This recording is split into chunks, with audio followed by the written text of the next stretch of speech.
11th meeting. The January 11th meeting of the El Sobrante Municipal Advisory Council. This is an advisory council which supports the Board of Supervisors of Contra Costa County. And our first order of business is the treasurer's was a roll call, excuse me. So Edgar, would you like to do the roll call? Yes. All right. So I'll start off with the chair, Thomas Lang. Present. Vice Chair George Cleveland. I'm here. Sue Boudreau. Here. Jim Herman. Present. Mickey Norris. Present. Tom Owens. Here. And Dr. Melinda McLean is in sabbatical. Shirley Rosenthal Winston called me. She said she was feeling under the weather, so she's not going to be here. Emily Whelan emailed me and told me that she was in New York City and wasn't going to be able to make it. That's Okay. everyone. Okay, good. Edgar, would you like to do the treasurer's report? Yes, 3,000. We have the same funds how we ended the year. Those do not roll over, so we have 3,000. Okay, so Edgar, I believe you sent along the minutes for October. The November minutes, I guess, are going to have to wait a bit because of delays due to the rain, etc. Yes. Can we have a motion to approve the October minutes? If there's I'll nothing make to a discuss. motion to approve the minute. Okay, I second it. Should we go, do we need to take a vote on this? Yeah, I think you should. Yes. Okay, so all who say aye. Aye. Okay, so it Aye. looks like we Aye. have a unanimous vote to approve the October minutes. So we can move to our first of the guest presentations. And so that'll be Supervisor Joya with county updates. Thanks. Happy New Year, everybody. I thought I'd be on for a little bit. I can't stay for the whole meeting. But obviously big news continues to be the storm.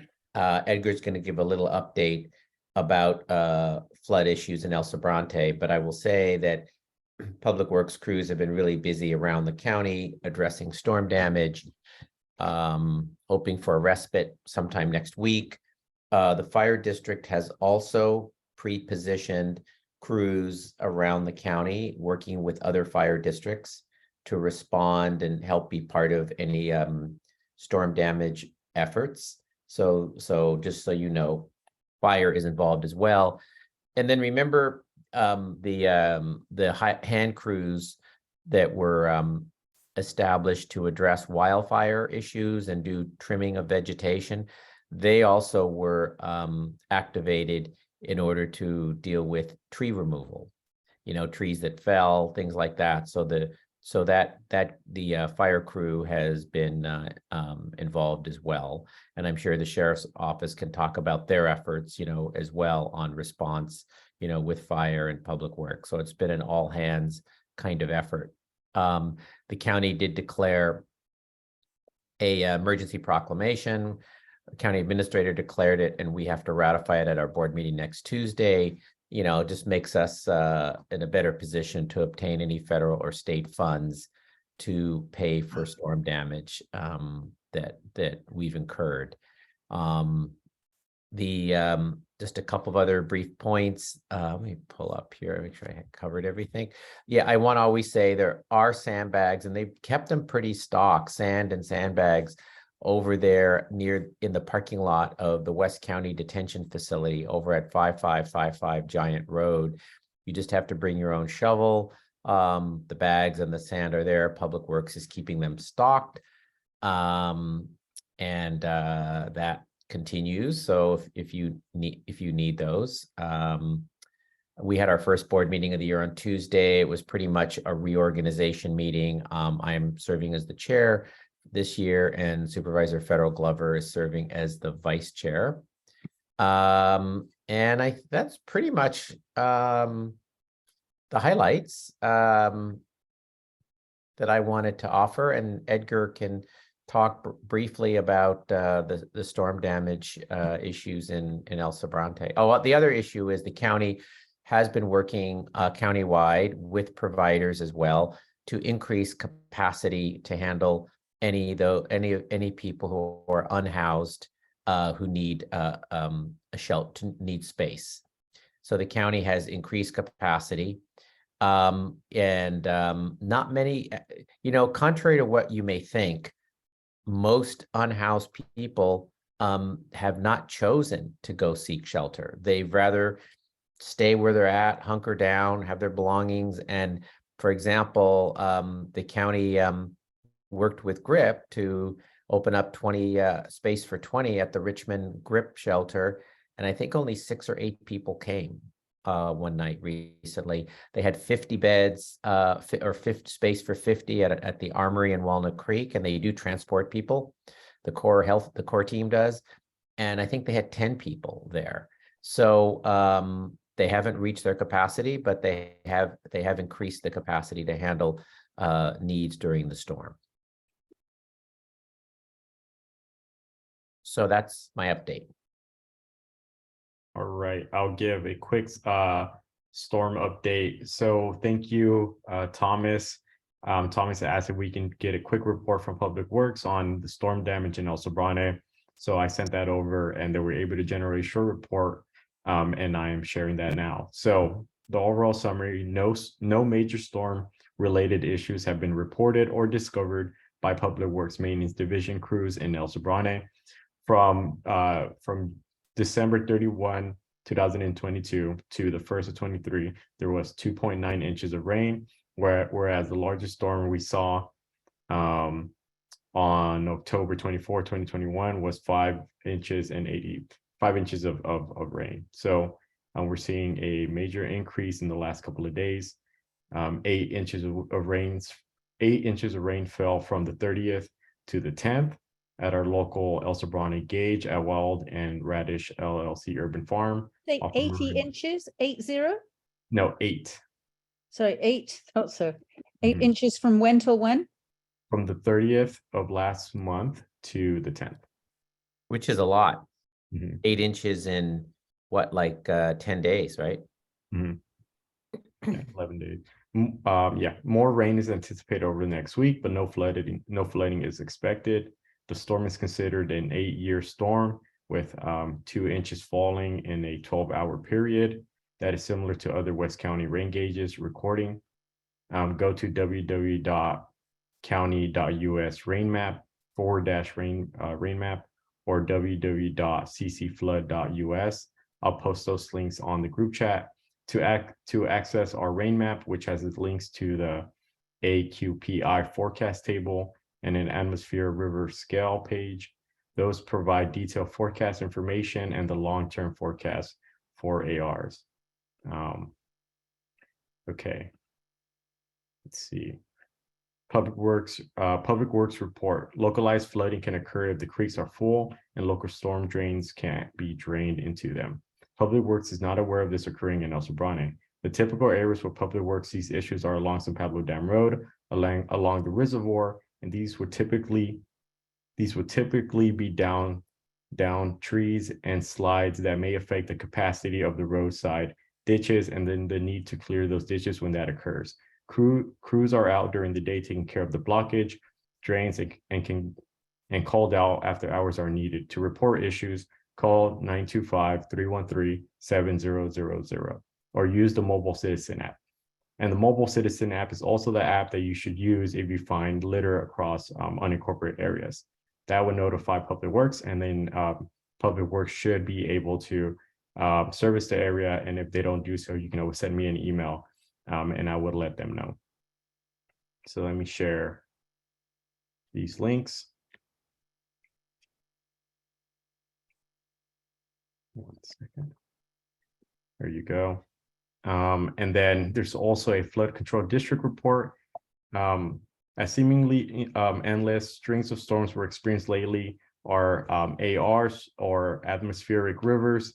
ARs are exceptionally wet, narrow regions in the atmosphere, like rivers in the sky. a chute open across the ocean, capable of dumping massive volumes of rain or snow. They have commonly gone by the name of Pineapple Express, since they come from the direction of Hawaii. All right, and then that was a report, and then they just re-elaborated on the inches that have fallen from the 30th to the 10th. So I'll share this report with the group as well, and I'll add it with the minutes of this month, but I'll share this document with the MAC. Does anyone have any questions? Edgar, the chat does not allow you to copy and paste the website anywhere. And I can't open it by clicking on it. So I think you need to probably send those individually. There you go. That's probably click. Nope, this is still not No. clickable. What the hell? Yeah, Yeah. yeah, you have to sort of, I know I've had this problem. You can't cut and paste out of a chat, which is really odd. I've had the same problem. All I do is I go to the website and then save the website. But yeah, for some reason, your earlier website for the agenda, Edgar, is clickable, but for some reason, this one is not. Maybe you have to put the full HTTPS kind of thing. Okay. Let's see. Because you're Okay, did anybody yeah. just see, there was just a text message from Chris Conrad, a chat message, that there's a setting you can put. We don't need to troubleshoot it now, but it might be a good idea for the future. So it looks like He's there's some super sort of setting helpful. you can do. All right, I think, all right, Yeah. let's see if this works. There we go. I think John was right. That So the looks HH. good. There you go. You got it now. All right. Thank you. So I will do that and post them, and then yes, but that is the end of my report. If anyone has any questions, I can take Okay, them. any further questions from the council members? Mickey? Yeah, I wanted to ask if there's any update or how are we doing as a county on the COVID cases these days? Is there any You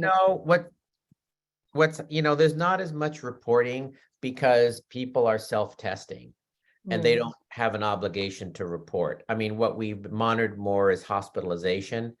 I haven't looked at the numbers, but I mean, during the holidays, there was definitely increased flu, COVID, and RSV. But there were, I think, almost as many flu cases as COVID cases. I mean, the big thing that the county watches is hospitalization and use of ICU beds. So there is enough capacity. So that hasn't been an issue. There clearly has been increase in COVID transmission and flu. So it is really, it is advisable to wear a mask indoors if you can. But we don't have a complete reporting of COVID cases anymore because people don't report. Okay. John, any update regarding more recent data on uptake of vaccines, particularly the new bivalent vaccines? Yeah. I mean, I have not gotten that. I mean, we could get a report for next time. I mean, I know that there's concern that some of the new strains, the new variants, may be a bit more tricky in terms of resistance to the vaccine, although the word we have is that the vaccine is still effective. Whether it's as effective is still unclear, but it's definitely provides protection if you get COVID. I mean, I got COVID for the first time in before the holidays in December, where I missed the last board meeting of the year. I was only positive for 5 or 6 days. So it was short-lived. I got on Paxlovid pretty quickly, and I have to say it was really effective. I mean, I did have the Omicron booster a few months before, so I had the most recent booster for Omicron, and all I can say is I probably was, because I remember testing on a Saturday and I was negative. I thought I had the flu, or something like that. It was like a mild flu. I tested Saturday with some symptoms, was negative, didn't test Sunday, but I tested Monday and I was positive. I could have been positive Sunday. And on Friday, I tested negative. So that's pretty quick. Paxlovid, I started taking Paxlovid on Monday and my symptoms were already decreasing on Tuesday. So the message, get your Omicron booster and get on Paxlovid. Okay. Thank you. Are there further questions for John and Edgar regarding the county report? If we don't have any questions from council members, do we have any questions from members of the audience? Oh, In I will give one Okay. other comment I forgot to say. I met with new Richmond City Council member Sohail Abana. We had a really good meeting a couple of weeks ago about how to work together on El Sobrante issues between city and county. And one of the things I suggested to her, I don't think she was aware that, Richmond has its own allotment of dumpsters, right, through Republic, because they have their own franchise agreement. And I said what we should work on is planning dumpster days together. And she really liked that idea where, because what we could do, because right now, remember what we're doing is we want to make it easy. So like when we did the last one, anyone from 94803, whether they lived in the city or the unincorporated area, could drop off at the dumpster there on Appian Way in the parking lot. The problem with that is then we only have so many dumpsters per year. And if you have Richmond residents who have their own allotment come to ours, we just use up capacity more and it's less availability for the unincorporated area residents. And so I said what we should do is do them jointly where she gets some from the city and we have ours and we can do it together at a site. So then again, we don't want to have to check whether you live in the city or the unincorporated area. So she was very, I think, looking forward to cooperating. I think she just needs to get familiar, work with her public works department, and we can do some joint ones in El Sobrante with city and county dumpsters. That is really good news. Yeah. Okay. All right. Thank you for the update on that. Are there any further questions for Supervisor Joya or I see Edgar? Sue's hands up, but no hand. Your real hand is up, not your virtual hand. Yes. Okay, Sue, yeah. It's not a question. I just wanted to say how grateful I am to see the public works out and about everywhere in the county. They're clearly working really hard. And I wondered if you could pass that on, that that people are noticing. I that will. we're happy to see that. Yeah, they've activated a lot of their crew, even people who typically don't go out, come out as well. So they've really called up all parts of their staffing to be helpful. And as I say, I saw the announcement from our fire chief about positioning of their fire crews and using the hand crews to go out and do remove fallen trees. So everyone's all engaged in this. All the frontline departments. Okay. I'll convey it though, Sue. Thank you. So I just have a general question for everybody. I'm always interested in the creek level. Yeah. Has anybody had a chance to go out and look at San Pablo Creek? Oh, See and Tom, you can get, I get calls from East Bay Mud. You can get on East Bay Mud's website. Has really good information about the releases. They are managing the releases out of San Pablo Reservoir to avoid any flooding issues. And I get these calls, recorded calls from them, and you can sign up for them. Yeah. And it'll say how many what their releases are in cubic feet per second. And that gives a really good indication. So you can tell they're managing it. And so they have information about releases, which is important for people who live in El Sobrante, right? Because they want to avoid flooding. So they're releasing, I think, when there's capacity in the creek to do it, to relieve the pressure off the reservoir. So they're doing that. Okay. We are on the creek, actually, so we've noticed it when they do have releases. Every day we've been getting our calls from EB Mud letting us know how much they're releasing, but it's a lot wider and it's gone up over the banks a couple times in the last week or so. It's been pretty exciting to see. It looks like a little river. Yeah. Okay, Sue, you had your hand up? Yeah, when I noticed that Kennedy Grove was supposedly closed to the public, Mhm. and it just seems a bit unnecessary, really. I mean, you know, Well, I noticed what they did is during the heart of one of the storms, maybe I'm not sure if it was the New Year's Eve storm, they did all East Bay Regional Park closed all of its parks because I think they were worried about mudslides and flooding. They closed all their parks. This was during, I don't remember which storm, and so did the state parks. But then in a more recent storm, I know some parks they kept open, like Point Pinole, for example, and I think Tilden was closed. So I don't know about what Kennedy Grove was, but I know they started being more selective in on some of the recent storms. Okay, if there are no further comments, I would like to thank Supervisor Joya and Edgar Rosales for the update on county matters. If there's no objection, I think we can move to the next presentation, which is from the Fire Protection District, Chief Gage. Good evening, everybody. All right, Happy New Year to all.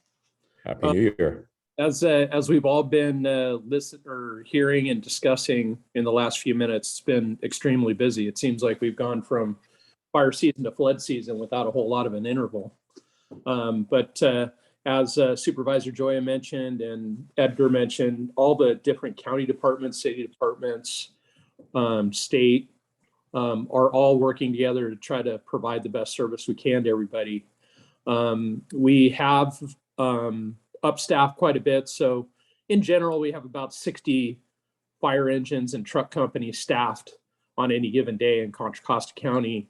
And during the during the rain situations, we have utilized the Office of Emergency Services pre-position program that we use in summertime frequently when our risk of fire is high. And we've now applied it to flood fighting and responding to flood-related emergencies. So we have activated 5 additional engine companies from throughout the county. Quite a few are staffed in West County.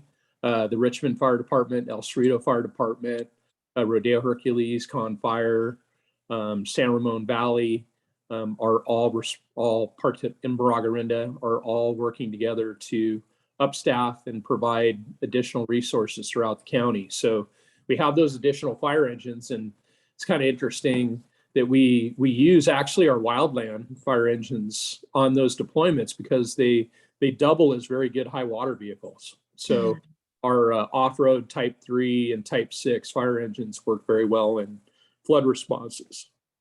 In addition to that, we at Con Fire have a pretty significant water rescue program. We have both a fireboat program, a rescue fireboat program. Those rescue fireboats are primarily staffed along the Sacramento River because that's where most of our activity is. The city of Richmond also has a fireboat, but we also have swift water teams. So we have a grant-funded team of firefighters that are specially trained to respond to swift water events that occur during flooding. So we've had that specialized unit staffed and responding to incidents all over the county. In fact, they responded out to Bethel Island this morning for 2 duck hunters that their boat overturned. We are utilizing our swift water rescue crews, our engine-based crews, our fire hand crew, Crew 12, has been backing up public works crews all over the county.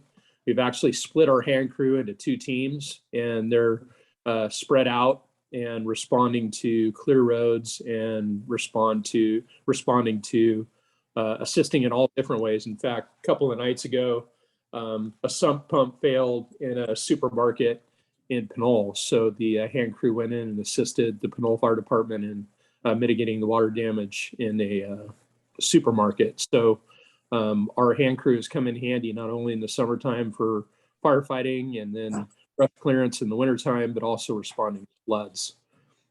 Last thing we've done is we brought on a team of fire chiefs that are on standby as an incident management team to coordinate all those resources throughout the county. So Contra Costa Fire, one of my responsibilities is I'm our operations area coordinator. So it's my job to request those resources from Cal OES and coordinate all the resources here throughout the county. So we're working together to back each other up. So it's been very busy out there today. We've had a lot of responses. We've had hazardous materials incidents. We've had rescues. And of course, as we get more and more rain, the hillsides are becoming more unstable and we're starting to see more landslides. So with the break in the weather we expect tomorrow, we encourage everyone to take advantage of that good weather and make sure that all your drains are cleared out in front of your home. The public works crews can't be everywhere. So spending a little time to make sure that the drainage in your neighborhood is optimized is definitely worth your time. And then we'd also like to remind everybody that when we get these downpours, try not to get on the roads. We've had quite a few accidents, and that's when we tend to have mudslides, is when we have these large cells come over the county. So that kind of covers our flood response. Operations updates for us. As we move into the new year, one of our highest priorities is onboarding the city of Pinole into Contra Costa Fire. So on or about March of 23, the Pinole Fire Department will operationally come under the organization of Con Fires. We are working with members of the Pinole Fire Department to prepare their firefighters and prepare their organization stations to be able to come in and integrate into Con Fire. We have the fortunate experience of recently bringing in the East Contra Costa Fire District, so we're getting good at it. So we're going to be able to onboard Pinole, I think, without too much trouble. The real improvement that we're going to see here in West County is the opening of Station 74 out in Pinole Valley. So that'll provide a critical resource to the community in Pinole Valley, but it'll also provide more resilience in our fire response system throughout all of West County. So we're really looking forward to Station 74 opening up when Con Fire assumes the responsibility for providing service in Pinole. We are in what we call our training season. So our two fire academies from last year, our entry-level fire academy and our lateral fire academy, those firefighters are completing their 1-year probation and completing their probationary testing. And we have our new fire academy, Academy 58, of about 25 firefighters that are about 3/4 of the way through their academy and will graduate in the very early spring. And then we are going to start right after that another lateral fire academy of 15, 20 additional firefighters. So we are growing and expanding quickly. So in the spring, we're going to be onboarding the Pinole Fire Department, opening up a fire station in Pinole Valley. We're also going to be upstaffing additional crews in East County, adding an additional company in the city of Antioch, which is really busy, and adding another company in the city of Brentwood. So very busy as we expand. Locally here in the El Sobrante, just this afternoon, Crew 12 was out and opening up San Pablo Dam Road. We had a tree blocking San Pablo Dam Road. County Works crews were busy, so we sent Crew 12 out there to clear, I believe it was La Honda and San Pablo Dam Road for a tree down. Fire prevention remains really busy. We were able to complete all of our state mandated inspections this year. We broke our Fire Prevention Bureau into 3 divisions: code enforcement, engineering, and community risk reduction. So community risk reduction is very focused on wildland fire preparedness and defensible space preparedness and fuels mitigation. Also trying to prevent emergencies before they start. And then, of course, making sure that the fire code is followed through new building construction and ongoing inspections for high hazard occupancies is a very high priority for the fire district. That kind of wraps up my report for tonight. I appreciate everyone's interest, and we always appreciate your support. So I'll leave it there, and I'll answer any questions that the council might have. Okay, great. Mickey, you have a question for Chief Gage? Actually, that's the clapping your hands emoji. Oh, okay. Sorry. Yes. Sue? Sorry to, I wonder if you could please, I write informal notes for my neighbors. Who should people contact if they have fire hazards? I know this has been shared before, but. Yeah, no problem. So if you go to our website, which is really easy to get to, it's CCC, F as in Frank, PD.org. We've got a very interactive website. And if you go to the top under fire prevention, it'll walk you through how to report fire hazards, exterior hazards, how to prevent different types of incidents. And it's very easy to use and navigate.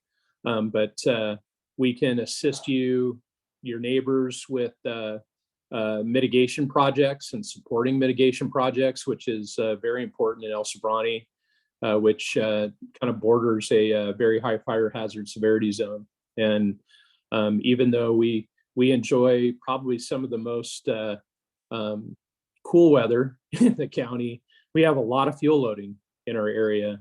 And at times when we get north winds and other conditions, it can be really hazardous. So I would recommend going to our website, going to the fire prevention resources. And if you ever have difficulty navigating those things, just reach out to Edgar. He can get a hold of me, and I'll have somebody get a hold of you. Thank you so much. Okay. Yeah, and Sue, Edgar put the website I got in the it. chat. Thank you. Yes. Okay. Thank you. Are there any further questions for Chief Gage? In that case, sir, thank you so much for your report, and we really appreciate everything the Protection District is doing for rain as well as hot weather. So nicely done, sir. We appreciate your support, guys. Happy New Year. And I'm sure we'll be back to visit you here throughout the year. Take care. Okay, thank you. So our next presentation is the Sheriff's Office Base Station Commander, Lieutenant Rodriguez. Hi, good evening. Thank you for having me, guys. I'll start off with the select crime trends. For the month of October, we had 14 total. The month of November, there were 13, and the month of December, there were 14. Biggest significance we saw was there was an increase of vandalism. So in November, we saw 0 vandalisms. In December, we saw 3. And then also the same was true for domestic violence. We saw 5 cases in December. Had 699 calls for service. Of those 699 calls, we generated 66 reports. One of the more significant reports that we actually recently took just after the new year was a commercial burglary of the K&M Cash for Gold. And we got an alarm activation at about 2:30 in the morning. While our deputies were responding to the scene, the business owner stated that they could see 5 suspects inside on camera wearing masks and dark clothing. En route, they were able to pick up the suspect vehicle as it was fleeing, and they ended up pursuing the vehicle to the city of Oakland onto surface streets, at which point the pursuit was terminated when the suspect vehicle began driving the wrong way.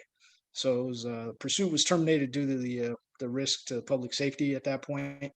But it's obviously a little alarming. They were attempting to steal a safe. They were not successful in doing so. The safe remained on scene, but nonetheless, unnerving and also just the fact that, continue to see some of the commercial businesses being broken into during the midnight hour. So other thing that I have as far as reports is our MET team, our mental health evaluation team. It's intended to be a follow-up action. So a lot of times if our deputies get called out and they see like, hey, this person would benefit from having additional contact from a deputy and an actual clinician, there'll be a referral to the Met deputy, and the intent there is to avoid having future calls for service as far as law enforcement is concerned, and getting them appropriate resources and or establishing some rapport to where if we do have to go back, they're familiar with our staff is familiar with them, and hopefully that can help diffuse some of the situations. So for 2022, just at a base station alone, we had a total of 68 referrals, which is a significant increase from 2021, where we saw 14. But the program is proving to be effective. We are seeing a lot of the same people as far as our calls for service and our contacts. And the fact that our Met deputy is familiar with them, familiar with their prior history or mental health conditions, that helps diffuse and de-escalate a lot of the situations. So the program's proven to be successful. We have a Met deputy assigned to Central County as well as one to East County. what we did with them. One of the Chief Geddes mentioned it just a little bit ago. One of the things that we saw today was we're continuing to respond to trees falling. The one earlier today off of Dam Road obviously creates a traffic hazard and just a general safety hazard. The crews, both between Crew 12 and Public Works, are getting the roadways cleared pretty quickly. We're also getting called out to a lot of power outages.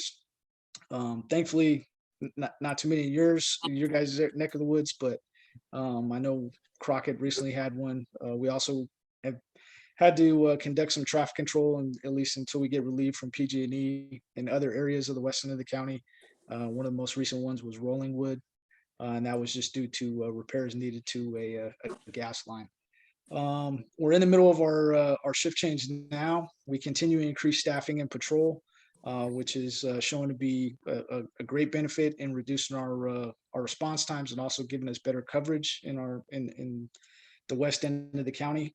So we have a group that's coming out to patrol now for training. They'll be on training for approximately 4 months, and then clear training. We also have a group that's in the middle of a training program. So we're continuing to increase staffing. And again, that's helping with our response times and just our overall coverage. That's all I have at this time. Is there any questions for me?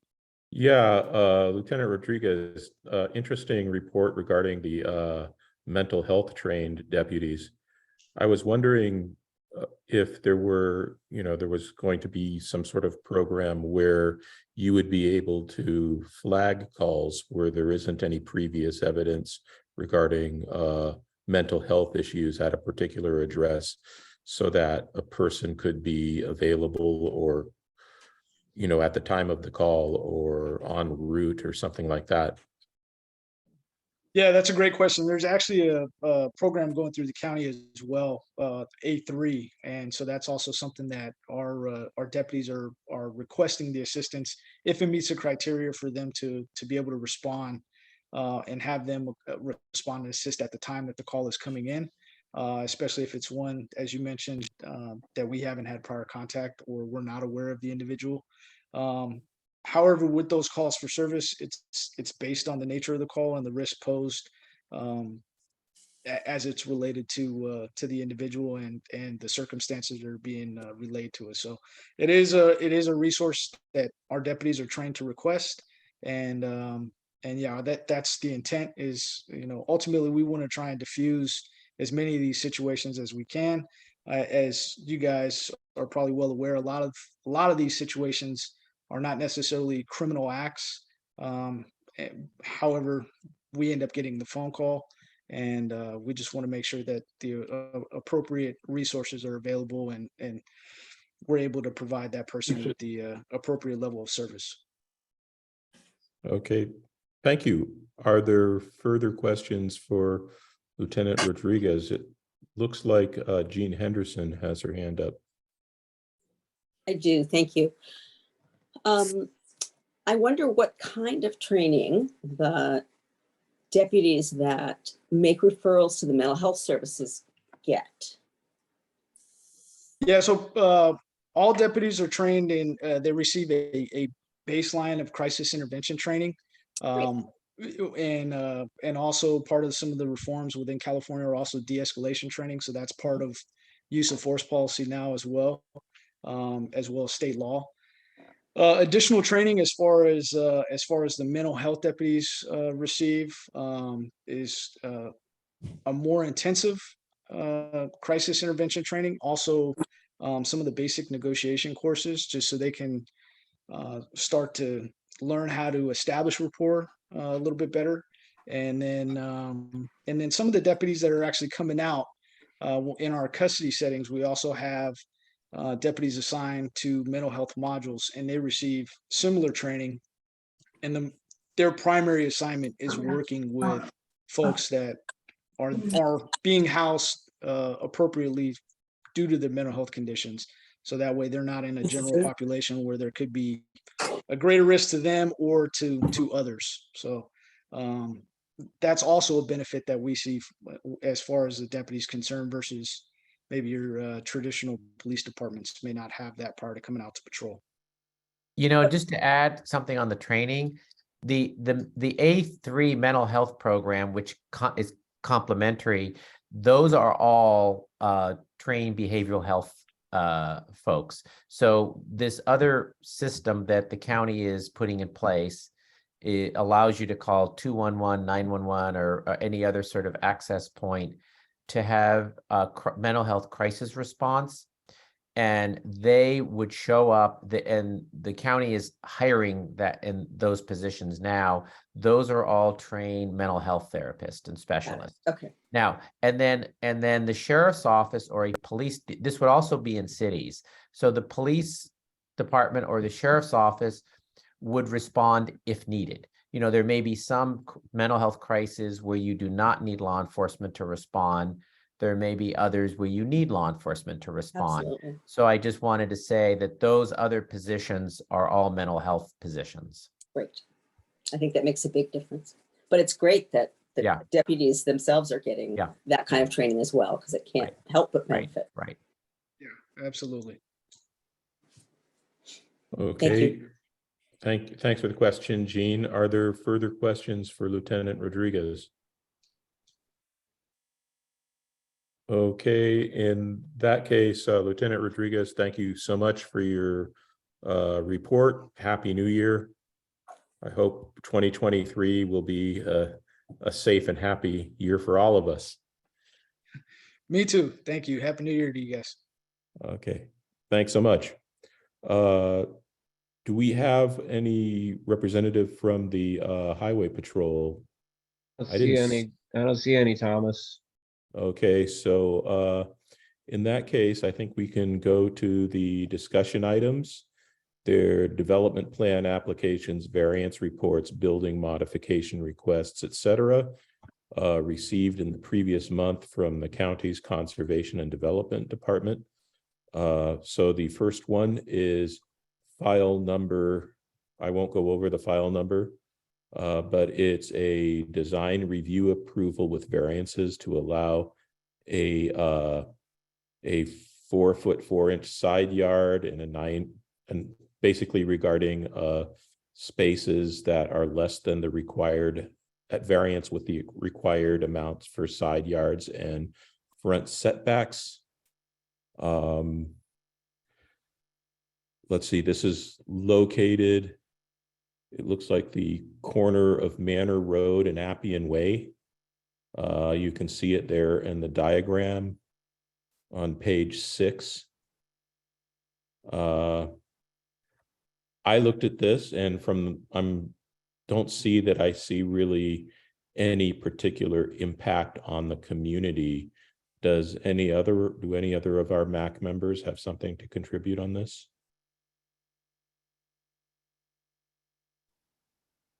It looked okay to me.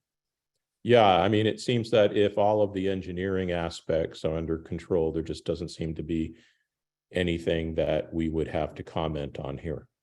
Is this something that the neighbors might want to have a say in, or do they check with neighbors before they give approval or anything? So Edgar, is there any chance you could address that?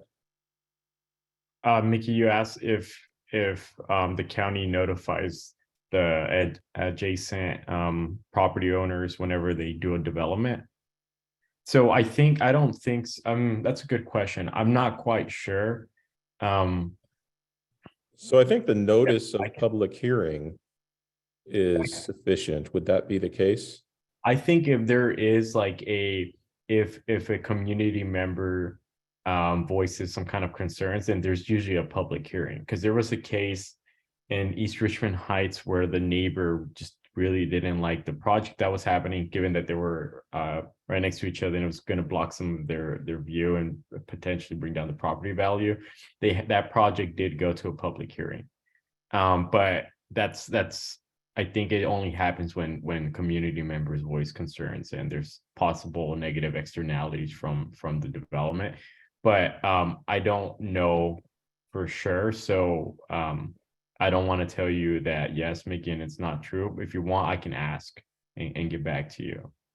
Yeah, I'm just curious because, like I don't have any objections, but I don't live over there, so I don't know if it would impact the neighbors or not in any way. And, it'd be good if they are notified anyway and,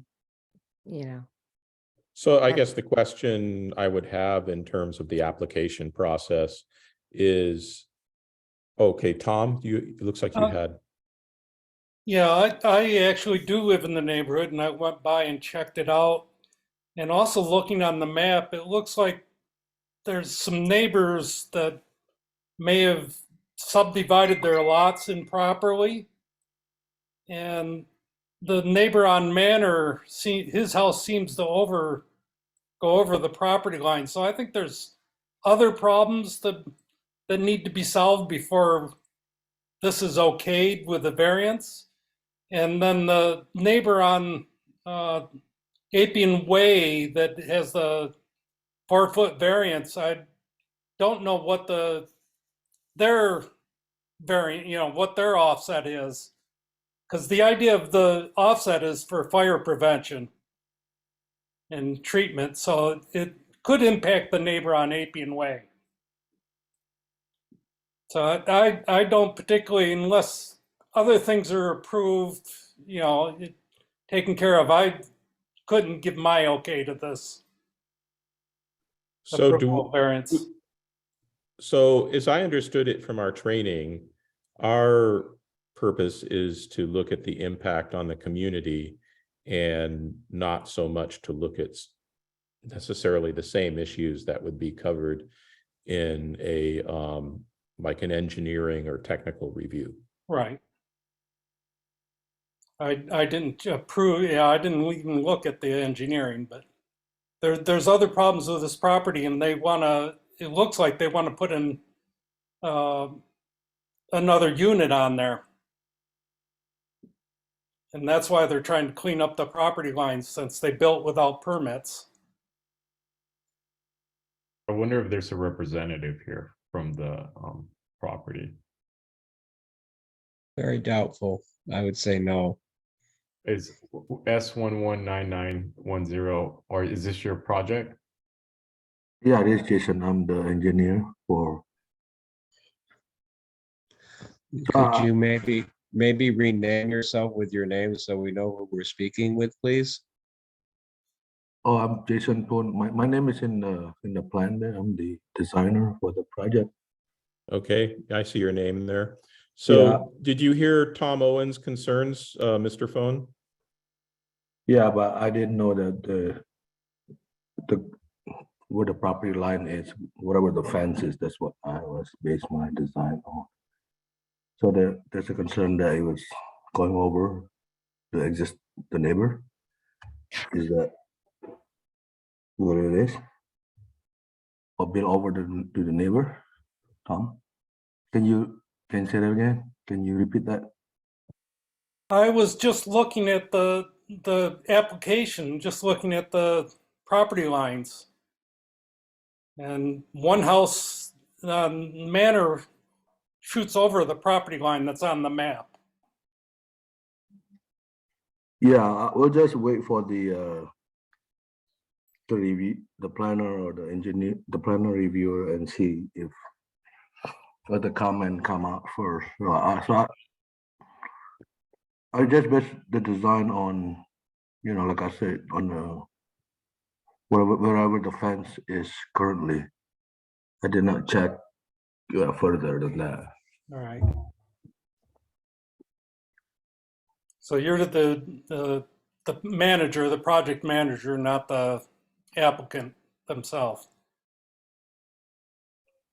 Well, I'm the designer for to legalize the structure that being built there, the illegal structure that currently being built. We're trying to legalize those. That's why we submit the plan to the county. Mhm. So in other words, there are structures there that are that have not been permitted that are going to be legalized through this action. Correct, through this process, yeah. So those What we're structures seeking- have already been constructed and they're present on the property. Right now, they're too close to the property line, so we're trying to push it back, 5 feet around the perimeter to the site, the two side. So we'll see what's the county decided. Can I share my screen where I can show the board members? Is that okay, Thomas? Please go ahead. I just kind of want to show what Tom Owens was talking about. I think it's worth showing to the group. So, all right. So where we at? Here we go. So this is the property. This is the parcel, right? And so what we're seeing here is that this other parcel that's adjacent to it is on the property of the parcel that we are looking at.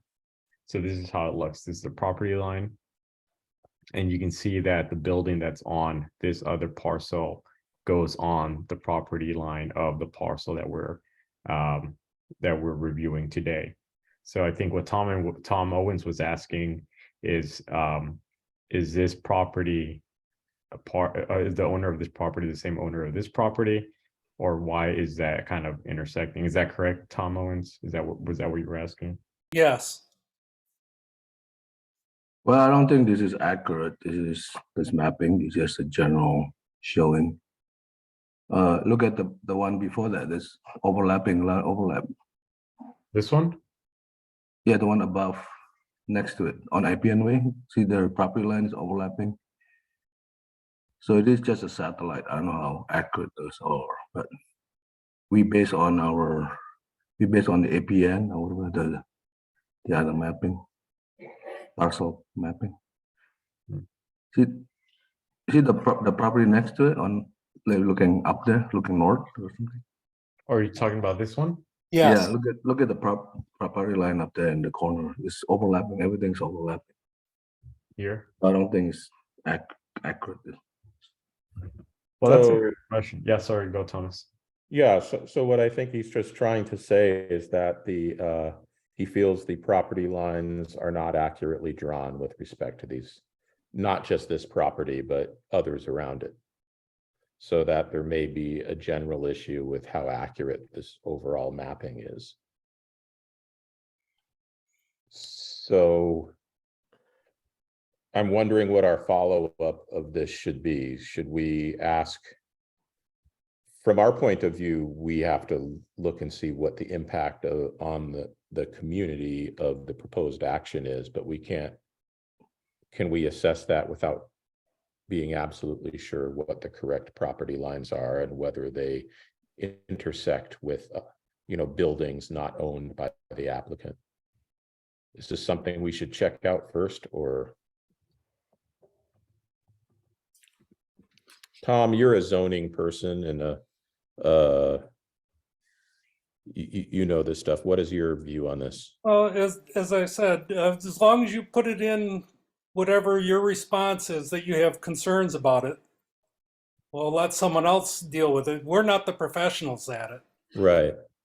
So what I did raise the concern, so if you write a response, then I'd like to see that in it.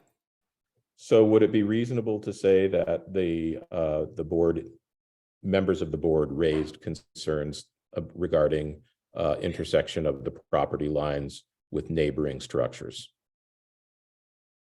I think if we don't address this here, it's going to be a real problem with neighborhood disputes down the line. I mean, you can't have somebody just encroaching on someone else's property, particularly as it seems from the drawings which come from the county to be fairly egregious. So Sue, I don't know that it's our problem to necessarily solve this, but I think, you know, But as I'm Tom saying not points to, out, to put the serious question in there. yes. So I think that's what I want to propose. Yeah.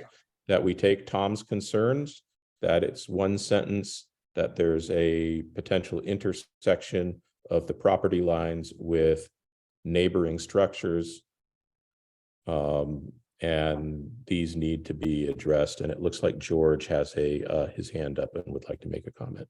Thank you. Yeah, we should, but at the same time, just keep in mind that's brought to us because they are attempting to bring things into compliance that were not in compliance, which is also a legitimate concern. And while I see the issue with the property lines, I also understand what Mr. Fohn was saying, because we don't necessarily know if that is entirely accurate, because it could be more on the lines of just what's am I trying to say? Something like when you're working in a PDF and you're using a shape or something that you select and you're trying to draw a shape around to delineate what the property is. So I'm just saying that that's what I'm saying. But at the same time, if we do want to make sure that that is proper and that there isn't any encroachment on property lines, because if it's like that there, it could be like that just about anywhere else in El Sobrante. And we don't want to, have folks get all heartache and headache over it, So I think what we can say is that the property lines shown on the documents that we receive indicate encroachment or, intersection of the property lines with neighboring structures, et cetera. If those are accurate, then this issue needs to be addressed. If not, the documentation should be fixed. Does that sound reasonable? It sounds excellent. Okay. So can we as a group take a vote on this, on this proposal? I'll be happy to write a couple of sentences and send it to the planner. Ayes. What are we voting on? So we're voting on the two sentences that I mentioned. Oh, okay. Are these property lines accurate? And if they are, then this issue of intersection and encroachment needs to be addressed. Okay. That sounds good. Okay, all in favor? Aye. Aye. Aye. Okay, looks like we've solved, we've moved past this particular matter. So we'll go to the next application, which is the applicant is requesting a P1 administrative permit to determine if a retail tobacco smoke shop is consistent with the El Sobrante P1 development standards. Just what we need in El Sobrante, another smoke shop. Yay. Yeah, so from the mapping, it looks like this is going to be actually right in, it's on San Pablo Dam near the intersection of San Pablo Dam and Hillcrest. So this is, you can see it outlined on page 31 if you've downloaded the big PDF Yeah, of the agenda. It's it's right gonna in be that. Yep, gonna be between the church on the corner and the ministry on the other side. So it's like kind of an interesting combination, if you ask me. Yeah, so I think the question here is this the sort of business that we as a community are happy to see, do we have enough smoke shops? Do we want another one? But they are entitled to apply for permission to establish the business they want to establish. And I think we can give our overall community comment. Maybe we should go around the board and see what people think of this. So this is a, Yeah, well, Tom has his hand up, so he should okay, go. Oh, Tom, Yeah, okay. First off, I think this is just a relocation. This is the one that the marijuana dispensary is going to replace. I think it's a smoke shop. Personally, I don't see a reason to move the business, but obviously the owner does. And the other question I had on it was that I looked up the address, and then I noticed on Yelp that he has business hours already posted at 3770, which is kind of troublesome to me. so your question is he already operating his business Yes. here independently of the application? Yes. Okay, that sounds like something we want to note as a concern. Mickey, you had a Yeah. question, comment? Yeah, I'm just, if it is the same one, I don't really have a problem of them moving to a different location. I think having one on San Pablo Dam Road and then one smoke shop, it looks like there's one in that shopping center on Appian Way near where Starbucks used to be and where the Noodle House is. So I don't have a problem with that if it's, I think that's enough, one on each major road. And if it's the same one, I mean, it's the same business and they're just moving it, then it's still just one. So I don't really have a problem with that. Okay, if it's a relocation, I would tend to agree with you. If it's not an additional business, Right. then, you can't really say that there would be a huge impact on the community. If anything, it would be perhaps more setback than the previous location, which I think is potentially a benefit. Well, there is one, I think they relocated, right? Somewhere around there from the corner of Appian Way and San Pablo Dam Road, they relocated already. So now they're talking about relocating again. Is that it? I mean, or is that the place where they I think relocated? that's the place they relocated to. Oh, Tom, is that your impression? That's my impression, that they moved, and after they moved, they decided to apply Oh, rather than prior. And it's sort of thing I'd like to discourage. Okay, so do we have any further questions or comments about this before I sort of summarize the discussion?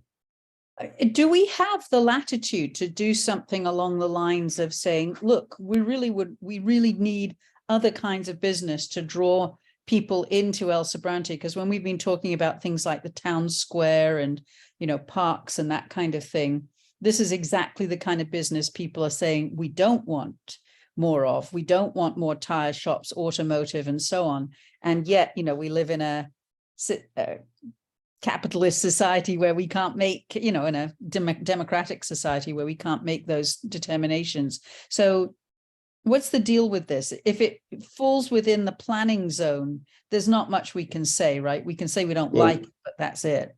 Yeah, so I think what our job is to not so much to provide the zoning and technical comment as to assess the application from the point of view of community impact. And so the statement that you mentioned is perfectly reasonable. And so, for example, if there were an application for a new smoke shop or some other type of business, a tire business or something like that, we can make the comment that yes, businesses of this nature exist already in the community. And from the point of view of community benefit, we prefer to see other businesses come into play. They, however, have the right to apply for a permit, and that permit is judged by the county with respect to conformance with zoning laws, et cetera. So our input is taken among many other factors. Well, I'm not going to vote for a smoke shop. Well, you're not voting. Yeah. I mean, I'm not for- going to be happy to approve this kind of business, really. So I don't think it's in the interest of El Sobrante to have another smoke shop. So I think what we can Relocation. do is we're not so much voting to approve it. Mm-hmm. We're providing community comment. Okay. And so it's perfectly reasonable to add to the community comment that this is not what we as a MAC envision for the businesses we want to see here. I'm not sure if On it's the other me, I'm hand- just saying this is what I feel about it. I think probably a lot, you wouldn't find many people who disagree with you. But, that input is taken among multiple other factors. Right. I'm not overestimating the ferocious power of a small Mac. Yeah. Maybe of a Big Mac. Now that's something different.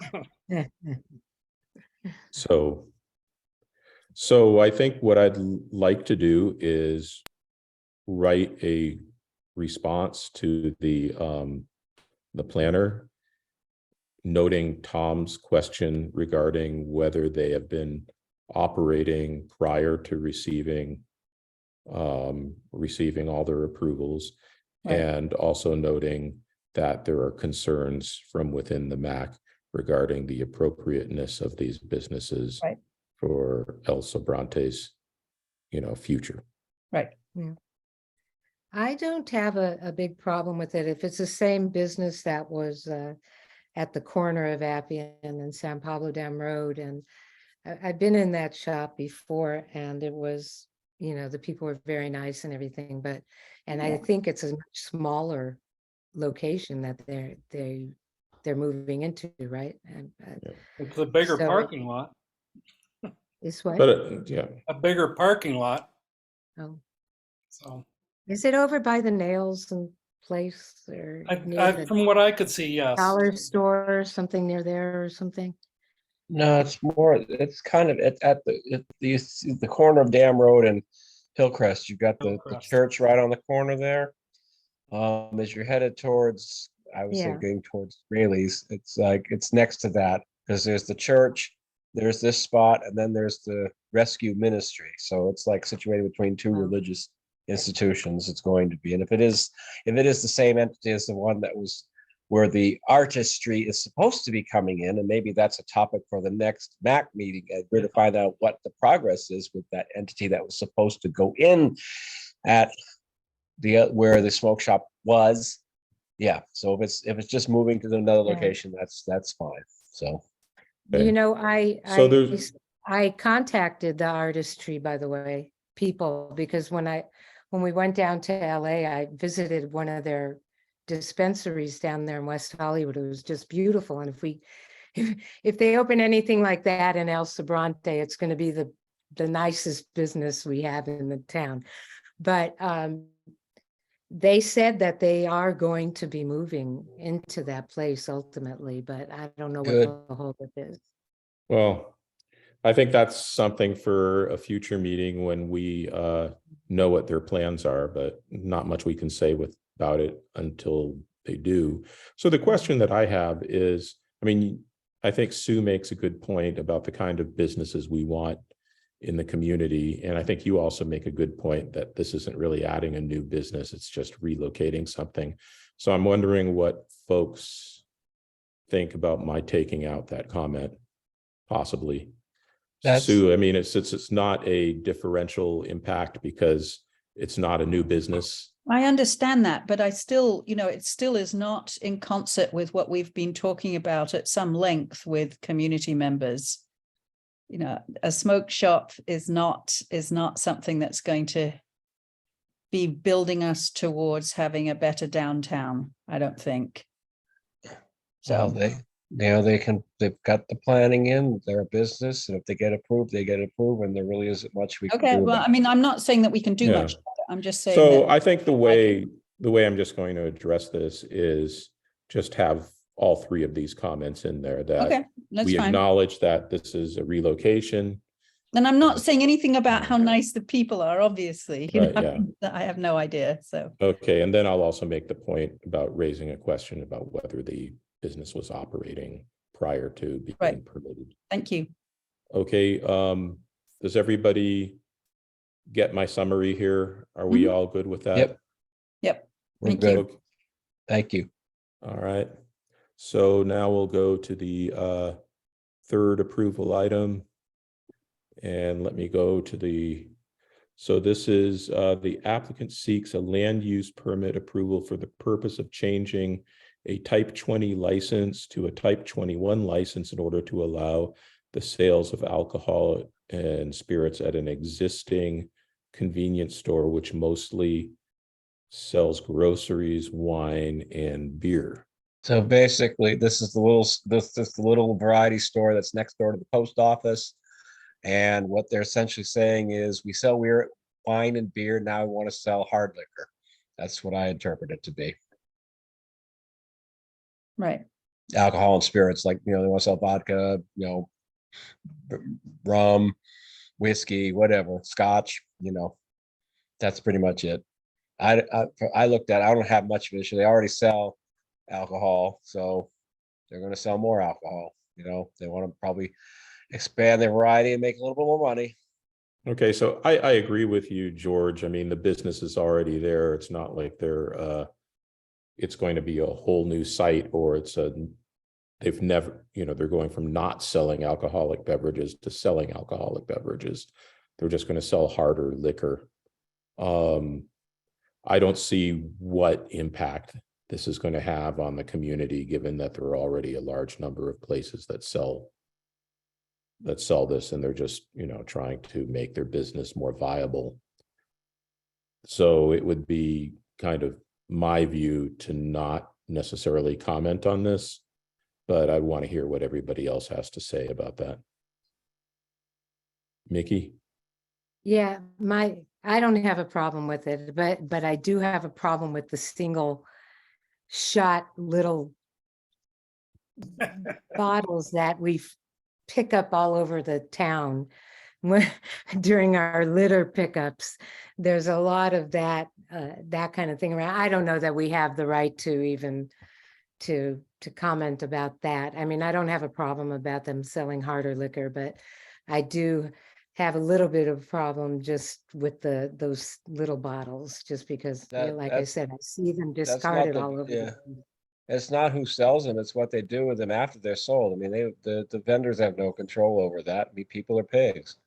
So, Yeah. And I think that once you get your license for those drinks, it includes the right to, it includes those small bottles as well. So I would propose that we just respond without a comment regarding this. that sounds good. Do we have a yay or nay? Tom, Mickey? I'm not particularly happy with having more alcohol in El Sobrante, but again, it is a business and they do sell alcohol already. I think it'll be up to ABC whether they want to have another place they have to monitor. Yeah, I mean, this is not, again, not really in concert with what we were trying to, this No. is not in the middle of the downtown. So I'm happier about that. But and this is a small business, which is presumably struggling because they used to have a gas station out front, I think. And with the death of that, they're probably struggling to survive. But I'm not happy. I'm also not particularly happy about another place to buy hard liquor in town, because I'm a boring old lady. Okay, well, So I'm not going to vote for it. I'll just keep, I'll just abstain.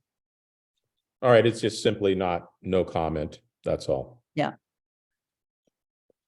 So all in favor of not commenting on this or just, okay, it looks like we have a majority. So I think that takes care of our variance items. And we can go to nearing the end of the agenda. So let me get back to all right, so the next information reports by MAC members. Okay, and then subcommittee reports. Mickey, anything regarding our cleanup and beautification committee, our beautiful subcommittee? I don't know if it's my imagination, but I think the town is improving in the amount of litter I'm seeing around, or we're keeping a handle on it because we do have these regular third Saturday cleanups. Our next one is the 21st of January. Again, meeting at the library 10 to 12, and we will be, people sign in, give them the equipment to borrow. And we've been coordinating also with SOS Richmond, which has been really nice. They've been very supportive of our efforts in terms of helping us collect a lot of the trash, and they're even sending out some of their workers out and picking up in a certain area, so that they've been real helpful. It's been a nice collaboration. So that's going to continue with our third Saturday cleanups. Now it looks like we're going to be having an Earth Day major cleanup again this year. We were debating whether to keep it on the third Saturday, which would be the week before Earth Day, but now if we want to collaborate with spawners, which I think we do, it'll be on the 22nd of April again for a major Earth Day cleanup. Yeah, and to honor the earth, and hopefully we'll get more participation. Our goals this year are to really make more outreach into the schools and other businesses, and so we're looking forward to figuring out how we can do that.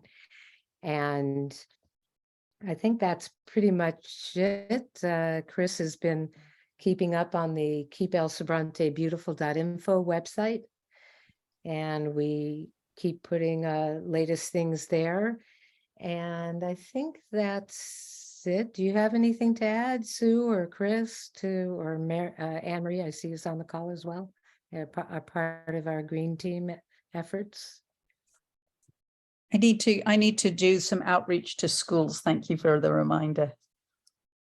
I would just say that for January's Martin Luther King Day of Service, we're just folding it into the regular third Saturday, and that's what we're planning on doing as much as possible, because we found that having 2 events in a given month makes it harder to get people to participate in either one. They end up kind of confused.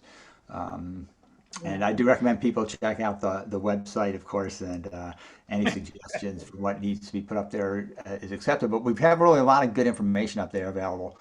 We just need to get people to it. And the other thing I would mention is that we have this postcard, which is really good because it promotes the third Saturday cleanups, but it also has the list of how to get rid of other things and calling the 1-800-NO-DUMPING and things like that, basic tips for people to use.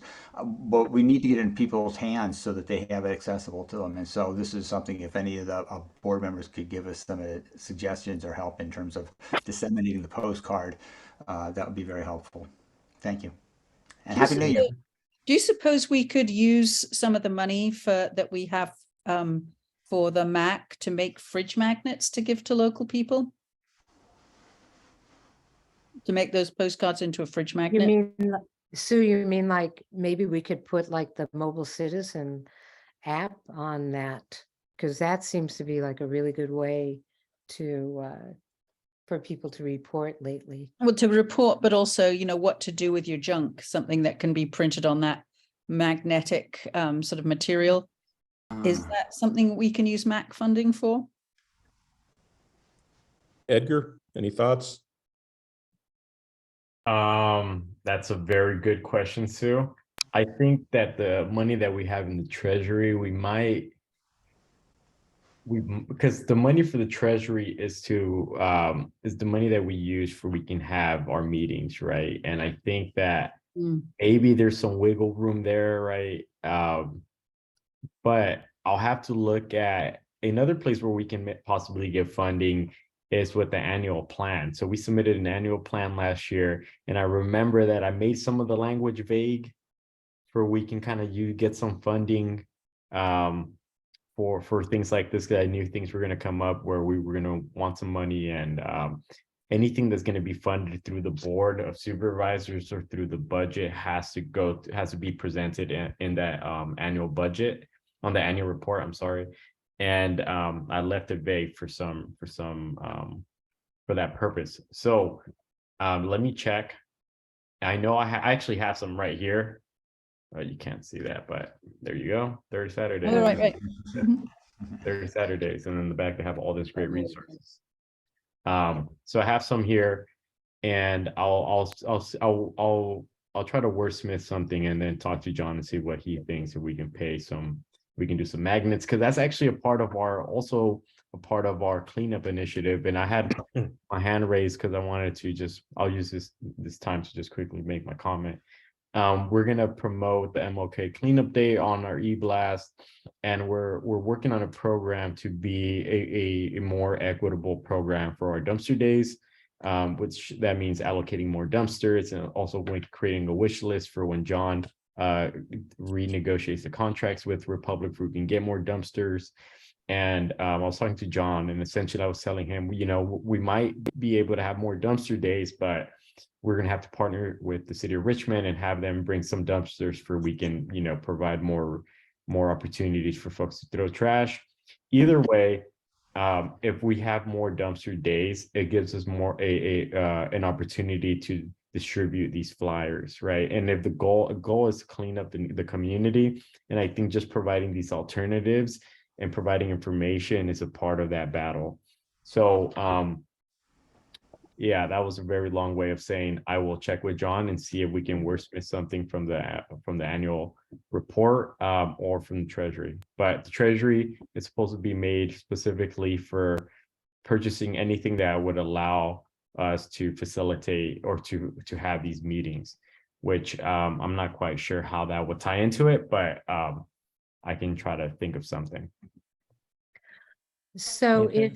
if you're going to be promoting the Martin Luther King Day, can you promote our third Saturday cleanup also tie it in with the National Day of Service?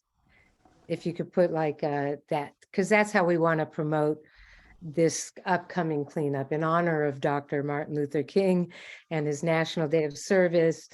We're going to dedicate our third Saturday cleanup to that. And that's on the 21st.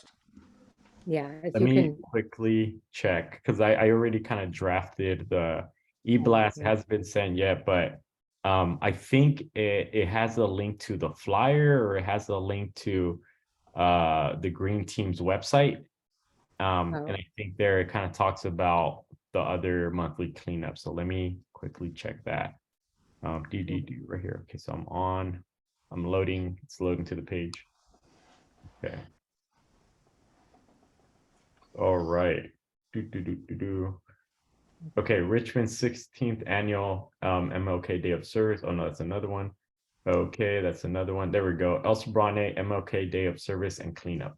So we have WET, which is the El Sobrante MLK Day of Service and Cleanup.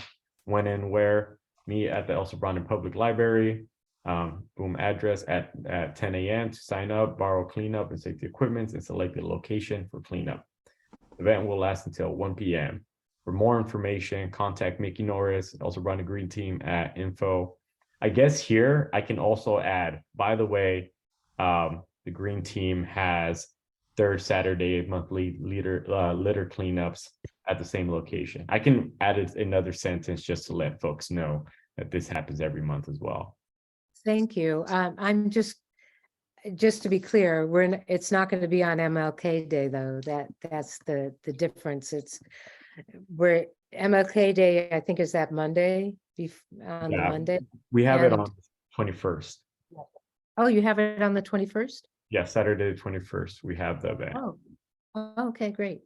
Okay, very good. Thank you. Okay, so I think we can, if we could potentially move to the next agenda item unless there are any further questions for Mickey on the subcommittee report. So agenda items, speakers for upcoming SMAC meetings. We did discuss this extensively in our December meeting.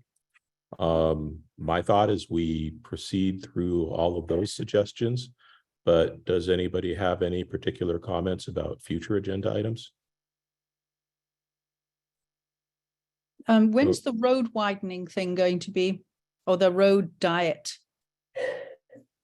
So the road diet, the next step for the road diet, for them to actually break ground is gonna take a while. It's probably gonna be towards the end of the year, maybe, or the summer at the very, very earliest. The next Have we step. already decided we want to do that? No. So we have not decided, and that's why if we expedite everything, they'll probably break ground. And this is assuming everything just goes perfect. But just to give you an estimate. So with the next step for the road diet study is to do public outreach. So we still need to do outreach. And we haven't even planned out the outreach strategy. So because John had COVID, we're supposed to do that meeting in December. John got COVID, unfortunately, and then New Year's, and then this week and last week we've been working on reorganization and all the storm. So we have to have a meeting with Public Works and a meeting with the group that we've been meeting with, who are part of the bike community, for they can advise us on outreach strategies, and we can come up with a plan. Then we're going to do some outreach, figure out what the community, how they feel about the road diet study. Once all of that is set, then we'll probably and even then we won't start breaking ground. I'm sure after that there's going to be more steps of I think that's when John is going to start advising whether this is something, when should we start breaking ground, where are we going to get the funding from. So we still have to figure out all of those details. So we're not going to break. If we break ground, it's probably going to be late summer or towards the end of the year. Yeah, did that answer your question, Sue? Not really. I want to know when we're going to have the community, I have some serious reservations about whether we want to do this at all as a community. So the talk of breaking ground seems to feels like it's a done deal. And I'm not clear why. No, we're not breaking ground. So I don't know if I made that clear. So I said if we were to break ground, the earliest will be late summer. Okay, so when's this likely to appear on a MAC agenda? I think that it'll probably appear in the MAC agenda. That's so like going back to the next. So the next step is making a strategy for outreach. Okay. And I'm waiting for our deputy chief of staff to find a time in late January for John, just so we can have this discussion of a strategy.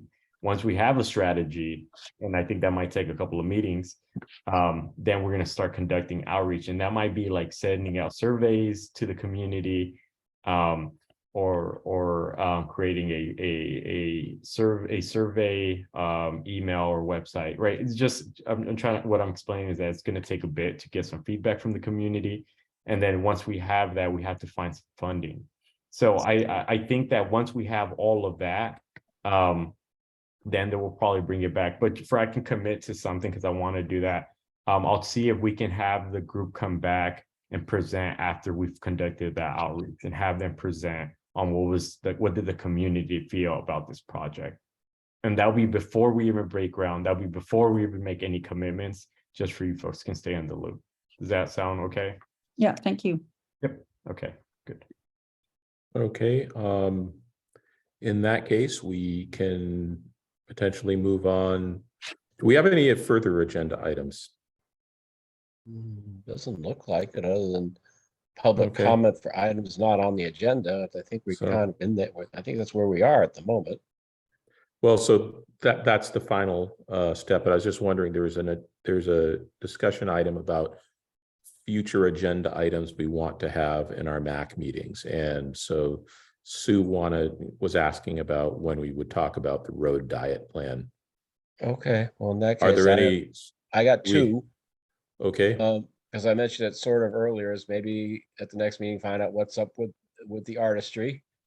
Because they were supposed to, start stuff like pre-pandemic, because they came to an actual meeting not long after we moved back into the library. And the other one would be my company to show up. They haven't been here in a while. That would be East Bay Mud. okay. Let them come and talk to us. So that's what I have. All right, thank you, George. Edgar, did you have a comment you wanted to make? Yes, on Friday, I have a call with Serge from the Triangle Works. And in that meeting, I'll ask him when is the earliest that they can present. And then as soon as I have that date, I'll share it with you folks. And if you folks are happy with that, then. So maybe February. Okay. All right, if there are no further suggestions for items on upcoming agendas, I think we can go to public comment on items not on the agenda. 2 minutes per speaker is the limit. Are there any requests for comments not on the agenda or issues not on the agenda?